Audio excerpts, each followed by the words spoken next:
नमस्कार, मैं हूं आपके साथ कांची बंसल। आप देख रहे हैं जनहित टाइम्स। इस बुलेटिन में आज हम बात करेंगे सुप्रीम कोर्ट के उस फैसले की जिसमें महिलाओं के गर्भपात को अधिकार माना है।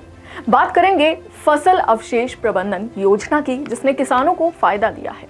जानेंगे 1 अक्टूबर से कैसे होने जा रहे हैं बड़े बदलाव और आखिर में जानेंगे कैसे प्रतिबंधित पीएफआई रच रहा है त्योहारों पर गड़बड़ी की साजिश।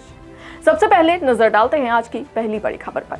महिलाओं के गर्भपात को लेकर सुप्रीम कोर्ट का बड़ा फैसला सामने आया है और यह फैसला अविवाहित लड़कियों के पक्ष में आया है। आखिर क्या है सुप्रीम कोर्ट का वो फैसला, जानते हैं। सुप्रीम कोर्ट ने देश की सभी महिलाओं को गर्भपात का अधिकार दे दिया है, चाहे वो विवाहित हो या फिर अविवाहित। इस ऐतिहासिक फैसले में शीर्ष कोर्ट ने कहा है कि मेडिकल टर्मिनेशन ऑफ प्रेगनेंसी यानी कि एमटीपी एक्ट के तहत 24 हफ्तों में गर्भपात का अधिकार सभी को है।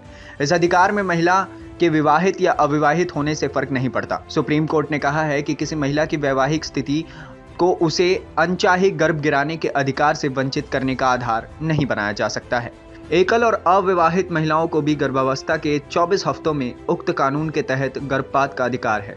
सुप्रीम कोर्ट का यह फैसला वाकई में काबिले तारीफ है क्योंकि सुप्रीम कोर्ट ने दुष्कर्म में मैरिटल रेप्स को भी फैसले का आधार बनाया है।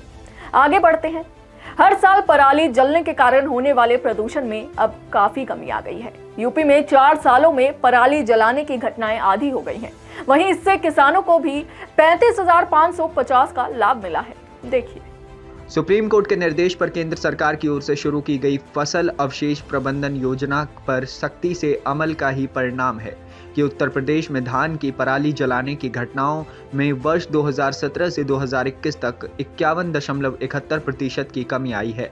वहीं उत्तर प्रदेश के दायरे में आने वाले राष्ट्रीय राजधानी क्षेत्र एनसीआर में ऐसी घटनाओं में 48.78% की कमी आई है। पराली जलाने के कारण जाड़े के मौसम में दिल्ली और आसपास के इलाकों पर छाने वाली जहरीली धुंध से निजात पाने के लिए 2018 और 19 में लागू हुई फसल अवशेष प्रबंधन योजना के तहत केंद्र सरकार उत्तर प्रदेश, पंजाब, हरियाणा और दिल्ली को पूरी धनराशि उपलब्ध कराती है। पराली को काटकर खेत में ही उसका निस्तारण करने के लिए केंद्र सरकार की ओर से चिन्हित किए गए 14 प्रकार के यंत्रों को खरीदने पर राज्य सरकार उनके मूल्य पर 50% धनराशि किसानों को अनुदान के तौर पर देती है।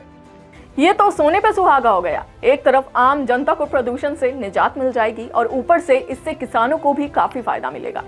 आगे बढ़ते हैं और नजर डालते हैं अगली बड़ी खबर पर। कल से बड़े बदलाव होने जा रहे हैं। केंद्र सरकार की ओर से लागू किए गए स्वच्छ भारत अभियान 2.0 की शुरुआत प्रयागराज से होने वाली है।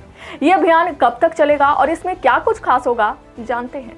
स्वच्छ भारत अभियान 2.0 की शुरुआत कल से प्रयागराज से होने जा रही है। केंद्रीय युवा कार्यक्रम और खेल मंत्री अनुराग ठाकुर ने ट्वीट कर यह जानकारी दी। स्वच्छ भारत अभियान 2.0 1 महीने तक चलेगा। इस अभियान का उद्देश्य स्वच्छता के प्रति जागरूकता बढ़ाना, लोगों को संगठित करना और भारत को स्वच्छ बनाने में देशवासियों, खास तौर से युवाओं की भागीदारी सुनिश्चित करना है। स्वच्छ भारत 1.0 का शुभारंभ भी पिछले साल प्रयागराज से ही हुआ था। पिछले साल की ही तरह केंद्रीय मंत्री अनुराग ठाकुर 1 अक्टूबर को प्रयागराज में ही रहेंगे। अब स्वच्छ भारत का पूरा करेंगे सपना, अपने कार्यों से साफ रखेंगे देश अपना। इसके लिए जोरों शोरों से काम भी चल रहा है। नजर डालते हैं आज की आखिरी बड़ी खबर पर। त्योहारों पर अब यूपी में बड़ी साजिश रची जा रही है और ऐसा कहा जा रहा है कि ये साजिश प्रतिबंधित पीएफआई की ओर से रची जा रही है। इसी साजिश को नाकाम करने के लिए क्या कुछ कदम उठाए जा रहे हैं, देखिए। पॉपुलर फ्रंट ऑफ इंडिया पर प्रतिबंध के बाद केंद्रीय खुफिया एजेंसियों ने अलर्ट जारी किया है। यह अलर्ट पीएफआई पर प्रतिबंध के बाद पहले जुमे की नमाज और त्योहारों को देखते हुए किया गया है। केंद्रीय गृह मंत्रालय ने इस मामले को लेकर उत्तर प्रदेश समेत सभी राज्यों को सतर्क किया है। मुख्य सचिव और डीजीपी को भेजे गए पत्र में कहा गया है कि आगामी त्योहारों के मद्देनजर पुलिस सतर्क रहे। खुफिया एजेंसियों ने पीएफआई समर्थकों द्वारा बंद पर बवाल की आशंका व्यक्त की है। इस संबंध में डीजीपी मुख्यालय ने सभी जिलों के पुलिस अधिकारियों को सतर्क रहने के निर्देश दिए हैं। निर्देशों में कहा गया है कि जुमे की नमाज, नवरात्र, रामलीला, दशहरा, बारफात व दिवाली को लेकर विशेष सतर्कता बरती जाए और संदिग्ध लोगों पर नजर रखी जाए। तो ये थी आज की बड़ी खबरें जो आज सुर्खियों का विषय बनी रही। ऐसे ही तमाम बड़ी खबरों से अपडेट रहने के लिए देखते रहिए जनहित टाइम्स। जय हिंद।